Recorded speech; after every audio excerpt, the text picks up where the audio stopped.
Vous l'avez sûrement déjà croisé. Un homme qui ne parle pas trop fort. Qui ne cherche pas à capter l'attention par des gestes brusques ou des paroles vides. Et pourtant, il impose le respect. Il dégage une présence. Il inspire confiance. Parce qu'il contrôle ses émotions. Aujourd'hui, on parle souvent d'homme alpha. Beaucoup pensent qu'il s'agit d'être dominant, agressif, toujours en quête de pouvoir. C'est faux. Un vrai alpha, un homme accompli, est avant tout celui qui maîtrise ce qu'il ressent. Il ne laisse ni la colère, ni la peur, ni l'ego prendre le contrôle de ses décisions. Mais comment le reconnaître? Quels sont ces signes qui montrent qu'un homme est maître de lui-même? Rentrons dans le détail. Il ne réagit pas au quart de tour. Un homme qui ne contrôle pas ses émotions, c'est un homme qui explose à la moindre contrariété. Insulte, provocation, regard de travers, et le voilà qui perd son calme. Il crie, il s'énerve, il sort de ses gonds. L'homme alpha, lui, ne tombe pas dans ce piège. Imaginez, vous êtes dans une file d'attente. Quelqu'un vous bouscule sans s'excuser. Un homme impulsif va tout de suite se retourner, élever la voix, exiger des excuses, peut-être même provoquer une bagarre. L'homme maître de lui-même? Il lève les yeux, analyse la situation. Ce type l'a-t-il fait exprès? Cherche-t-il un conflit? Est-ce une situation qui mérite une réponse? Si ce n'est pas le cas, il ne réagit pas. Pas parce qu'il a peur. Mais parce qu'il choisit ses batailles. C'est une leçon clé, ne réagissez pas, répondez. Prenez le temps d'observer, d'évaluer, avant d'agir. Ce simple principe vous distinguera instantanément de la masse. Il parle peu, mais chaque mot compte. Regardez autour de vous. Beaucoup parlent sans réfléchir. Ils veulent remplir le silence, prouver quelque chose, impressionner. L'homme qui maîtrise ses émotions, lui, ne gaspille pas ses mots. Quand il parle, c'est pour dire quelque chose d'important. Il ne cherche pas à plaire, il ne cherche pas à convaincre tout le monde. Avez-vous déjà entendu quelqu'un parler avec une telle conviction que vous n'aviez pas besoin de preuves?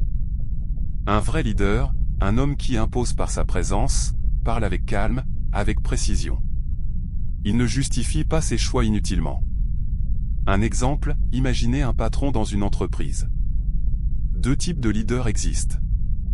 Le premier hurle sur ses employés, montre son autorité en tapant du poing sur la table. Le second parle posément, fixe des attentes claires et attend des résultats. Lequel inspire le plus de respect? Celui qui sait que son autorité ne se prouve pas par des cris, mais par la constance de ses actes.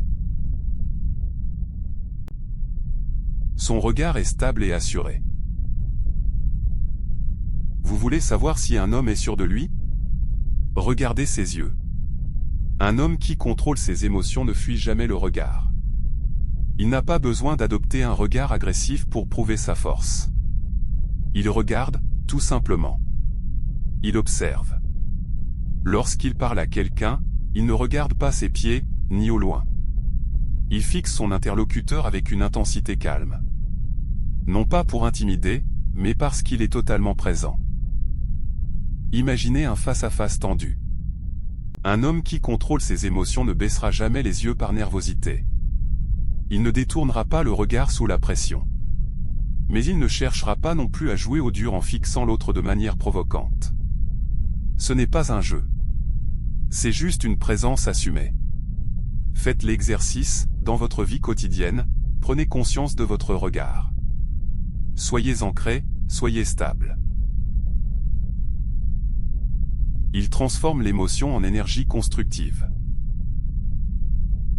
L'homme lambda est dominé par ses émotions. Il est en colère? Il crie. Il est frustré? Il abandonne. Il est stressé? Il panique. L'homme alpha, lui, sait que chaque émotion peut être un moteur. Prenons la colère. Beaucoup la considèrent comme une émotion négative.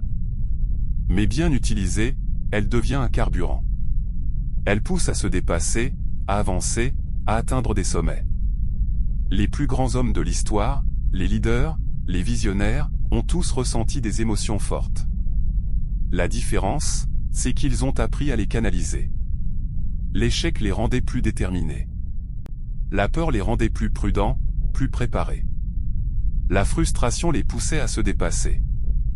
Vous ressentez une émotion forte? Ne la subissez pas, utilisez-la. Transformez-la en action. Il n'a rien à prouver. Un homme qui maîtrise ses émotions n'a pas besoin d'impressionner qui que ce soit.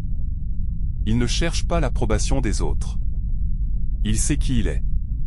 Les hommes les plus forts que j'ai rencontrés étaient souvent les plus discrets. Ils n'avaient pas besoin de parler de leur succès. Ils n'avaient pas besoin de montrer leur richesse. Ils n'avaient rien à prouver. Posez-vous cette question, vivez-vous pour vous-même, ou pour l'opinion des autres? Si vous cherchez toujours à plaire, à être validé, vous êtes prisonnier de vos émotions. Un homme libre ne cherche pas à être aimé. Il cherche à être aligné avec lui-même. Le véritable contrôle est intérieur. La véritable force ne réside pas dans les muscles, ni dans l'agressivité, ni dans la domination des autres. Elle réside dans la capacité à rester maître de soi, quoi qu'il arrive. Aujourd'hui, je vous pose cette question, êtes-vous en contrôle de vos émotions, ou sont-elles en contrôle de vous? Parce que la réponse à cette question déterminera le genre d'homme que vous deviendrez. Le choix vous appartient.